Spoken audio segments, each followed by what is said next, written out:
திருவாரூர் தேரை எப்படி திருப்புவாங்கன்னு சொல்லி உங்களுக்கு தெரியுமா? தேரை திருப்புறதே ஒரு திருவிழா போல இருக்கும். அவ்வளவு ஆட்டம் பாட்டமும் கஷ்டமும் அதுல இருக்குங்க. 350 டன் எடை கொண்ட இந்த திருவாரூர் தேரை மொத்தம் 4 இடத்துல திருப்பணும். தேரை திருப்ப வேண்டிய இடத்துல முன்னாடியே மார்க் போட்டிருப்பாங்க. அங்க ஃபர்ஸ்ட் தேரை நிறுத்திடுவாங்க. தேரை திருப்புறதுக்காண்டி பயங்கரமான இரும்பு பலகைகள் நிறைய இருக்கும். தேரோட 2 மின் சக்கரங்கள் பின் சக்கரத்தில இருந்து கரெக்டா மையம் வச்சு அதோட மார்க்குகளை குறிச்சிடுவாங்க.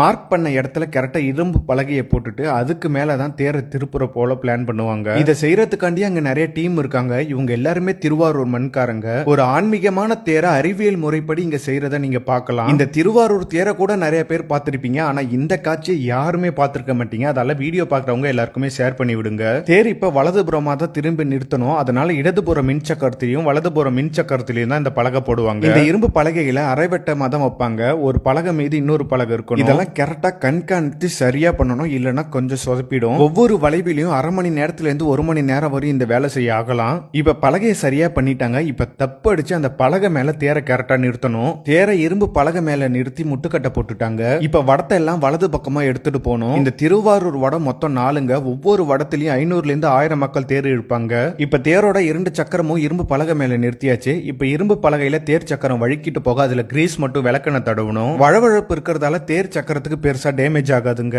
தேரோட ஒரு வடத்தை மட்டும் அங்க உள்ள புல்ட்ரோசர்ல இணைச்சிடுவாங்க. இப்ப கிரீஸ் விளக்கெண்ணெல்லாம் கரெக்டா தடவியாச்சு. இப்ப தேரை திருப்ப வேண்டியதுதான். ஆயிரக்கணக்கான மக்களும் சக்தி வாய்ந்த புல்ட்ரோசரும் ஒரு சேர தேரை இழுப்பாங்க. அரூரா தியாகேசானுங்கிற சத்தம் எழுப்ப தேர் அழகா வளைஞ்சு வரும் பாருங்க. காண கண்கள் கோடி வேணுங்க. அவ்வளவு அழகா இருக்கும். தேர் கரெக்டா வளைஞ்ச உடனே சரியா முட்டுக்கட்டையை போட்டுடணும். இல்லைன்னா தேர் நகர்ந்துரும். தேர் வளைஞ்சு நின்னுடனே போடுவாங்க பாருங்க ஒரு ஆட்டம். ஆகா அவ்வளவு அழகா இருக்குங்க. தேர் சக்கரம் கிரீஸ் தடவுனா இரும்பு பலகை மீது எப்படி வழுக்கிட்டு வருதுங்கிறத நீங்க பாருங்க. தேரை திருப்பும் போது பின் சக்கரம் நகரவே கூடாது. அதனால இப்படி கஷ்டப்பட்டு முட்டுக்கட்டை போட்டு அதை நிறுத்தியே வைப்பாங்க.